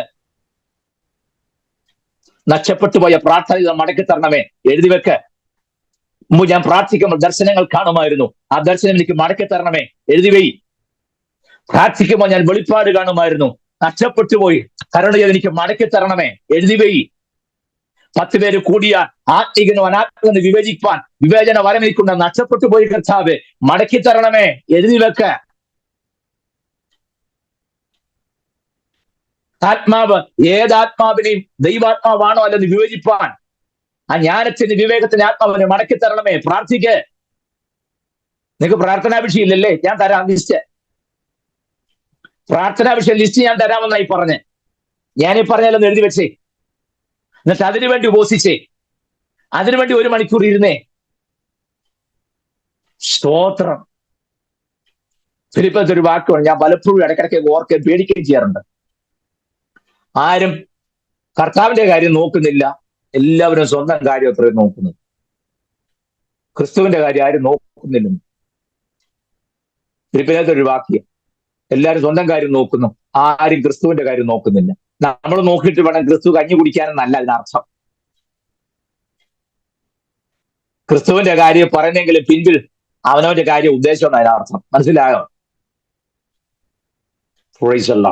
സമയം പോയി ഞാൻ അവസാനിപ്പിക്കും. ഒരു കാര്യം പറഞ്ഞോണ്ട് ഇതെല്ലാം പറഞ്ഞു പോയത്. മത്തായിയും മർക്കോസും യേശു സ്നാനമേറ്റ് കയറി ഉടനെ ആത്മാവ് വന്നു എന്നെഴുതിയിരിക്കുമ്പോൾ ലൂക്കോസ് വാഴ്ചപ്പെട്ട കർത്താവിന്റെ ജീവിതത്തിലെ പ്രാർത്ഥനാ ജീവിതത്തിന്റെ ഏറ്റവും ശ്രേഷ്ഠകരമായ അവസ്ഥകൾ തുറന്നു കാണിക്കും. ഞാൻ പിന്നീട് അടുത്ത ക്ലാസ്സിൽ കുറെ ഡീറ്റെയിൽസ് ഞാൻ തരാം, മറന്നു പോകരുത്. ലൂക്കോസ് വളരെ ശ്രദ്ധിച്ചും സൂക്ഷ്മതയോടും കൂടി എഴുതി. സ്നാനമേറ്റ് കയറി ഉടനെ പ്രാർത്ഥിച്ചു, സ്വർഗം തുറന്നു, പരിശുദ്ധാത്മാവ് പ്രാപുന്ന പോലെ ദേഹരൂപത്തിൽ തന്റെ മേലിറങ്ങി. പ്രാർത്ഥിക്കുന്നവരാണ് ആത്മനിയോഗവും ആത്മപ്രാപണവും ഒക്കെ ഉള്ളത്. ലോ പറഞ്ഞ് നടക്കുന്നവനല്ല. മനസ്സിലാകുന്നുണ്ടോ? കളത്തിൽ ഇറങ്ങുന്നവന്റെ മേലെ ഇതൊക്കെ വീഴുള്ളൂ. 12 കാളെ പൂട്ടിക്കൊണ്ടിരിക്കുന്ന എലീശയുടെ മേലാണ് പുതപ്പ് വീണത്. വല്ല പിടി കിട്ടുന്നുണ്ടോ? 12 ജോഡി കാളെ പൂട്ടാനുണ്ടെങ്കിൽ കരയ്ക്കുന്നുണ്ട് ലോയും വകുപ്പും പറഞ്ഞുകൊണ്ട് വരമ്പത്തൂടെ നടന്നാൽ മതി അല്ലേ? 12 ജോഡി കാളപ്പുണ്ടെങ്കിൽ അത് എന്നെ മുതലാളിയാണെന്ന് ആലോചിച്ച് നോക്കി. സ്തോത്രം. വകുപ്പ് പറഞ്ഞുകൊണ്ട് കരയ്ക്കൂടെ ഈ വരമ്പേക്കൂടെ അങ്ങോട്ട് നടന്നാൽ മതി. പക്ഷേ 12ാമത്തെ ഉള്ളതിന് മുത്തച്ഛൻ ചേർന്നകത്ത് എലീശയെ ഇറങ്ങി നിൽക്കുക. ഏലിയാവിന് മനസ്സിലായി ഇവൻ കൊള്ളാം, അവന്റെ മേലെ ആ പുതപ്പ് വീണത്. ഞാൻ ഒരു കാര്യം പറയാം, പ്ലാൻ പറഞ്ഞുകൊണ്ട് വരമ്പേക്കൂടെ നടക്കുന്നവന് പുതപ്പ് വീഴത്തില്ല. അത് വീണമെന്നുണ്ടെങ്കിൽ വകുപ്പും കാര്യങ്ങളും വിട്ടേച്ച് ഇറങ്ങി വരുന്നവന്റെ മേലെ ഇത് കിട്ടത്തുള്ളൂ. സ്തോത്രം. അത്ര പറഞ്ഞ് ഞാൻ ആ ഭാഗം വിടുന്നു. നമ്മുടെ ടോപ്പിക് അതല്ലാത്തത് കൊണ്ട് നമുക്ക് ലൂക്കോസിൽ ചൊല്ലാനുള്ള വിഷയം. കർത്താവിന്റെ സ്നാന സമയത്ത് പ്രാർത്ഥന പോലും മറ്റുള്ളവർ വിട്ടുകളഞ്ഞപ്പോഴും ലൂക്കോസ് അത് വിട്ടുകളയാതെ സസൂക്ഷ്മം എഴുതി ചേർന്നു. സമയം പോലും ഞാൻ വാക്കിലൂടെ അവസാനിപ്പിക്കട്ടെ. പ്രിയമുള്ളവരെ, പ്രാർത്ഥനാ ജീവിതത്തിന്റെ ഇമ്പോർട്ടൻസ് മറക്കരുത്. ലൂക്കോസിന്റെ എഴുത്തിന്റെ ശ്രേഷ്ഠതയും നാം മറക്കരുത്. ബാക്കി കാര്യങ്ങൾ ദൈവം അനുവദിച്ചാൽ അടുത്ത വെള്ളിയാഴ്ച വീണ്ടും നമുക്ക് ഒരുമിച്ച് കൂടുമ്പോൾ ചിന്തിക്കുകയും പഠിക്കുകയും ചെയ്യാം. കേൾക്കുന്ന വചനം നമ്മുടെ ജീവിതത്തിൽ ഏറ്റെടുത്തത് അന്വർത്ഥമാക്കുവാൻ നല്ല പോയിന്റ് ആയിരുന്നെന്നോ നല്ല കാര്യമാണെന്നോ പറഞ്ഞാൽ എനിക്ക് താല്പര്യമില്ല. മറിച്ച് ആ വചനം നിങ്ങൾ ജീവിതത്തിൽ ക്രിയ ചെയ്യുന്നുണ്ടെങ്കിൽ അവിടെയാണ് ദൈവത്തിന് പ്രസാദമുള്ളത്. അതാണ് ദൈവം അംഗീകരിക്കുന്നത്. നമുക്ക് പുറമെ ഒന്നും കാണിക്കേണ്ട പ്രിയരെ. നമ്മൾ എന്തൊക്കെയാണെന്നൊന്നും മറ്റുള്ളവരെ കാണിക്കാനായിട്ടല്ല, മറിച്ച് ജീവിതത്തിൽ ഇതൊക്കെ പകർത്താൻ നമുക്ക് കഴിയണം. നമ്മുടെ പ്രാർത്ഥനാ ജീവിതത്തിന് ഒരു വ്യത്യാസം ഉണ്ടാകട്ടെ, പ്രാർത്ഥനാ വാചകത്തിന് ഒരു വ്യത്യാസം ഉണ്ടാകട്ടെ, പ്രാർത്ഥനയ്ക്കുള്ള ഇരിപ്പിന് ഒരു വ്യത്യാസം ഉണ്ടാകട്ടെ, പ്രാർത്ഥനയ്ക്ക് സമയം വേർതിരിക്കുന്നതിൽ ഒരു വ്യത്യാസം ഉണ്ടാകട്ടെ. സമസ്ത മേഖലയിലും കേൾക്കുന്ന ഓരോ ദിവസവും നമ്മൾ കേൾക്കുന്ന വചനം രൂപാന്തരമായി മാറുമ്പോൾ അവിടെയാണ് ദൈവപ്രസാദമുള്ളത്. നമ്മുടെ ക്ലാസ് ദൈവത്തിന് പ്രസാദമുള്ളതും വരുന്ന ആളുകളിൽ ദൈവവചനത്തിൽ ഉറച്ച് മുന്നേറുന്ന ക്രിസ്തുജീവൻ നയിപ്പാൻ സ്വഗദൈവം നമ്മെ സഹായിക്കട്ടെ എന്ന് ഓർപ്പിച്ചുകൊണ്ടും എന്റെ വാക്കുകൾക്ക് വിരാമം കുറിക്കുന്നു. ദൈവമായ കർത്താവ് നമ്മെ എല്ലാവരെയും സമൃദ്ധമായി അനുഗ്രഹിക്കുമാറാകട്ടെ. Thank you. God bless you all.